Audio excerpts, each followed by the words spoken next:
परम आदरणीय विद्वान धीगण,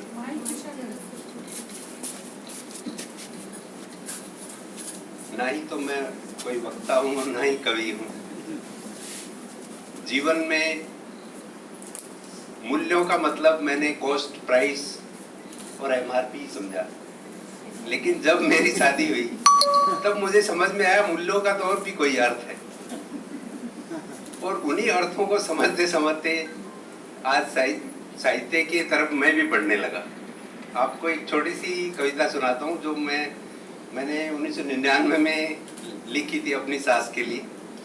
और लिखी भी इसलिए थी कि उनका एक पत्र आया मेरे पास कि भाई तुम इतने बिजी रहते हो तो क्या एक लेटर भी नहीं लिख सकते।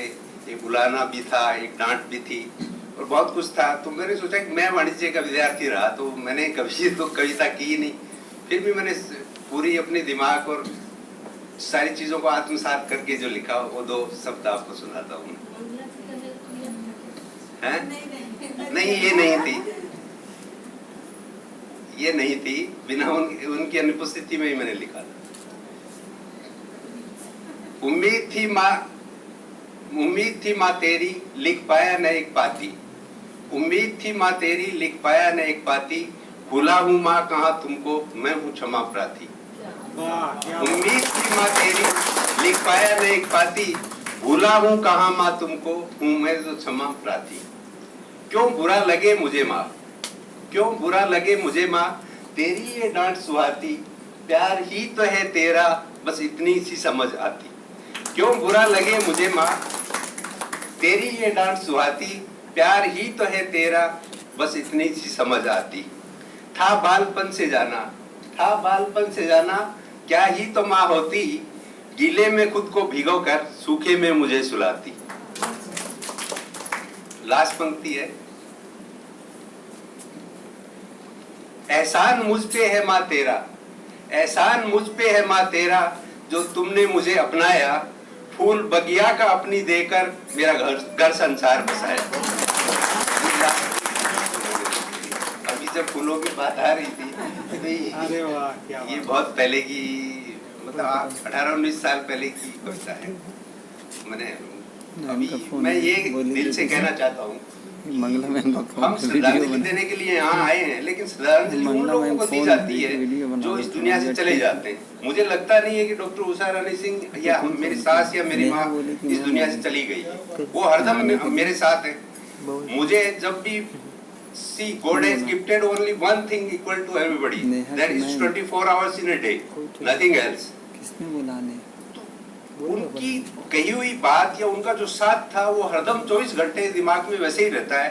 और उनका आशीर्वाद भी रहता है कि कोई भी काम है जो करने चलते हैं और जस्ट उनका स्मरण करते हैं तुरंत हो भी जाता है।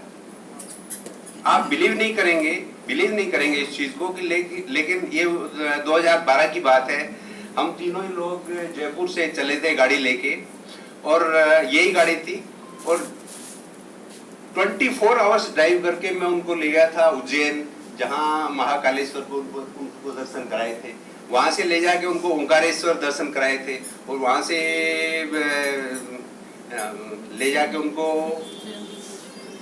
त्र्यंबकेश्वर नासिक में लेके गया था मैं उसी गाड़ी से। 24 आवर्स ड्राइव, हमने कहीं स्टॉप नहीं लिया और फिर बॉम्बे पहुंचे थे हम तीनों लोग। आप इमेजिन कर सकते हैं कि क्या उनमें शक्ति थी कि इतनी उम्र में भी, उस उम्र में भी वो गाड़ी में सामने बैठी रहती थी और सोती नहीं थी। मुझे तो नींद नहीं आती थी 24 आवर्स ड्राइव करते, लेकिन उनको भी नींद नहीं आती। वो देखती रहती थी हर एक दृश्य को और जहाँ उनकी इच्छा करती वो तुरंत बोलती यहाँ रोको, यहाँ फोटोग्राफी करो। वो शरीर से ऐसी थी। लेकिन 2012 की मैं आपको बात बताता हूँ कि राजस्थान का ऐसा कोई किला, ऐसा कोई गढ़, ऐसा कोई मंदिर नहीं था जहां मैं उनको नहीं लेके गया। और वो कभी भी थकी नहीं, कभी भी एक भी दिन उन्होंने नहीं कहा। चाहे वो जोधपुर का मेहरानगढ़ फोर्ट हो, वो खुद चढ़ गई थी। चाहे वो चित्तौड़गढ़ का किला हो जिसको लोग गढ़ों में गढ़ कहते हैं, या चाहे वो जैसलमेर का गोल्डन टेम्पल या सोनार किला हो, या वो चाहे जैसलमेर के वो टीले हों, ऐसी कोई जगह नहीं थी जहाँ की वो एक बार भी ये कहा उन्होंने कि मैं थक गई हूँ। I was surprise for this thing कि हम यंग है, हम में तो ये सारी शक्ति है, लेकिन वो तो इस उम्र में भी और एक दिन तो ऐसा हुआ कि उनके पाँव में बहुत दर्द था, वो चल भी नहीं पा रही थी, लेकिन उनकी श्रद्धा थी। जयपुर में उन्होंने कहा कि आज चलते हैं खाटू श्याम जी, और जैसे ही लेके मंदिर से उनको बाहर उतरे और तुरंत उनका पाँव ठीक हो गया। बोले कि मुझे तो यहीं आना है, जब भी मैं जयपुर आऊंगी तो आप मेरे को जरूर यहाँ लेके आओ। ये सारी जो उनकी बातें यादें हैं वो आज भी वैसी की वैसी हैं, और मैं भुला नहीं पाता हूँ उनको। और मुझे लगता है कि उनका आशीर्वाद है मेरे साथ, और यही सफलता की जीवन के अंदर कुंजी है। बहुत सारी यादें हैं जो जिनको डिस्क्राइब करना इस प्रोग्राम में वो नहीं होगा, फिर भी मैं आपको एक राजस्थान की कविता है वो जरूर सुनाऊंगा। अरे वाह, आपने सुनी भी होगी, लेकिन फिर भी बचपन में मैंने पढ़ी थी और उसको मैं राजस्थानी भाषा की है तो उसको जरूर मैं सुनाना चाहूँगा। प्रसंग उस समय का है जबकि 20 जून 1576 को महाराणा प्रताप हल्दी घाटी का युद्ध हार गए थे और जंगल में चले गए थे, खाने के लिए नहीं था। उनकी वाइफ ने एक घास की रोटी बनाई और वो भी एक जंगली गुलाब लेके भाग गया था। और फिर उसके बाद कैसे महाराणा प्रताप ने एक लेटर लिख दिया था अकबर को, जो कविता के रूप में राजस्थानी के कवि हुए कन्हैयालाल सेठिया उन्होंने लिखी है। अरे घासरी रोटी, मारवाड़ी में जरा ध्यान से सुनिएगा। अरे घासरी रोटी इज्जत बन बिलावड़ो ले भाग्यो, नन्यो सो अमरियो चीक पड़ियो राणा रो सोयो। हूँ लड़ियो घणो हूँ सयो घणो मेवाड़ी मान बचावण ने, मैं पाछ नहीं राखी रण में बैरिया रो खून बहावण ने। पण याद करूं हल्दी घाटी, पण याद करूं हल्दी घाटी, नैना में रक्त उतर आवे, सुख दुख रो साथी चेतकड़ो सूती सी हुक जगा जावे।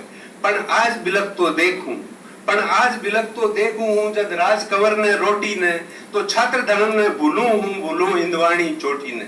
महला में 56 भोग जगा मनवार बिना करता कोनी, सोनेरी थाली नीलम रा बाजोट बिना धरता कोनी। बे आज फिरे भूखा तीसा हिंदवाणी सूरज खेता में, आज सोच तड़क तो टूक हुई राणारी भीम बजर छाती, आंखें में आंसू भर बोलियो हूँ लिखियो अकबर ने पाती। पण लिखूं कया जब देखूं हूँ हरावण ऊंचो हियोलिया, चित्तौड़ खड़े है मार्ग में विकराल भूत सी लिया छिया। हूँ झुकूं कया है आन मने केसरिया कुलरा बानारी, हूँ बुझूं कया है आस मने आजादी रा परवानारी। पण फेर अमररी सुन सुक्या, पण फेर अमररी सुन सुक्या, राणा रो हिवड़ो भर आयो, ए मलेच्छ तने मानू हूँ सम्राट संदेशो इतनो कहलायो। ये लेटर उन्होंने लिख के और भेज दिया था। और जैसे ही वो लेटर अकबर ने पढ़ा तो क्या हुआ, राणा रो कागज रा आखर पढ़ता ही अकबर रो सपनो हुयो साचो, जद नैन करया विश्वास नहीं तो बाँच ने फिर बाँचो। यानी बार बार उसने पढ़ा, बाँच ने फिर बाँचो। झट दूत इशारो पा भाग्यो, झट दूत इशारो पा भाग्यो, पीथल ने तुरंत बुलावण ने, किरणारो पीथल आप उग्यो अकबर रो भरम मिटावण ने। उसकी कैद के अंदर एक कवि था पृथ्वीराज, जो कि बीकानेर के महाराजा राय सिंह का छोटा भाई था। उसको उन्होंने तुरंत बुलाया कि तू मानता है कि धरती पे एक ही शेर है और वो महाराणा प्रताप, तो देख ये लेटर है। तो जैसे ही लेटर दिखाया तो उसने कहा कि पीथल में आज बांध लियो, पीथल में आज बांध लियो, पिंजड़े में जंगली शेर पकड़, वो देख हाथ रो कागज है, तू देखा फिर सीखा आकड़। हूँ आज बादशाह धरती रो मेवाड़ी पाक पगा में है, अब बता मैंने किन रजवट के रजपूती खून रगा में।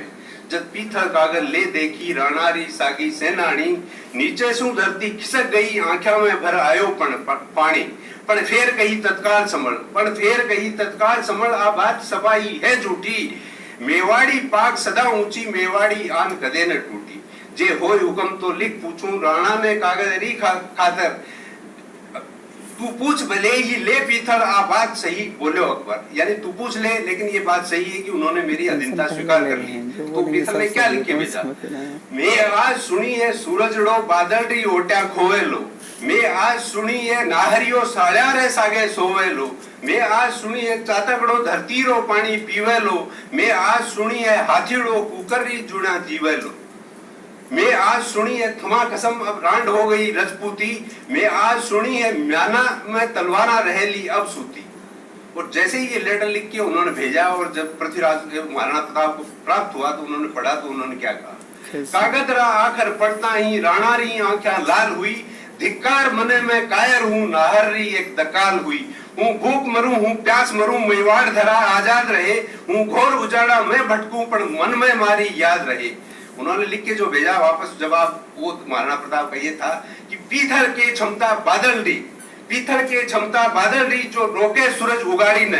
ये पीथल बादल की इतनी क्षमता नहीं है कि वो सूरज के उगने को रोक सके। पीथल के क्षमता बादल री जो रोके सूरज उगाड़ी ने, सिंगारी हाथल सैले में ऐसी कोख मिली कचाड़ी ने। और धरती रो पानी पीवे ऐसी चातक री चोच बनी कोनी, और कुकर री जूणी जीवे ऐसी आथीरी जूण सुनी कोनी। के राखो मूछ मरोड़ेड़ी लोही की नदी बहा दूंगा, हूँ तुरंत कहूंगा अकबर ने उजड़ो चित्तौड़ बसा दूंगा। जद राणा रो संदेश गयो अकबर री दुनिया सुनी हुई, हिंदवाणी सूरज चमके हो अकबर री दुनिया सुनी। बस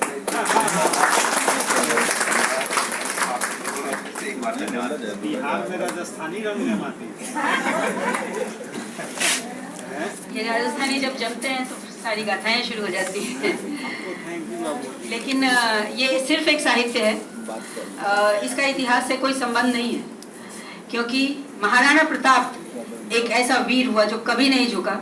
चिट्ठी लिखने की तो बात ही क्या है, उन्होंने कभी ऐसी चिट्ठी नहीं लिखी, और इतिहास में कर्नल टॉड ने भी कहीं नहीं लिखा कि उन्होंने कोई चिट्ठी लिखी थी। और मैं सिसोदिया वंशी, मैं बहुत गौरव करती हूँ। महाराणा की जितनी प्रतिष्ठा पूरे राजस्थान में है, किसी भी वंश की नहीं है। मैं शेखावत जी गहलोत है, शेखावत गहलोत होते हैं ना। शेखा जी, राव शेखा जी से शेखावत की परंपरा चली थी। मैं भी इनका इतिहास सीखती रहती हूँ इनसे। इनकी जुबान पर सारा इतिहास, कर्नल टॉड का इतिहास, जितने भी राजस्थानी इतिहास है सब इनकी जुबान पर है। जितने वंश पूछ लो राजस्थान का एक एक कण सब जानते हैं। और मैं इनके साथ बैठ के ये सुनती गुनती रहती हूँ। इतिहास की जितनी जानकारी मुझसे ज़्यादा पढ़ते हैं, बहुत पत्रिकाएं पढ़ते हैं, बहुत साहित्य पढ़ते हैं। मेरे माता पिता के सारे साहित्य पढ़ चुके हैं। तो खैर, माहौल आपने बना दिया, ऊर्जास्वित कर दिया। मैं इसी मना भूमि पर, इसी भाव भूमि पर आमंत्रित करूंगी मेरी बड़ी बहन डॉक्टर नीलिमा सिंह जी को। ये 2 शब्द कहेंगी श्रद्धांजलि सभा।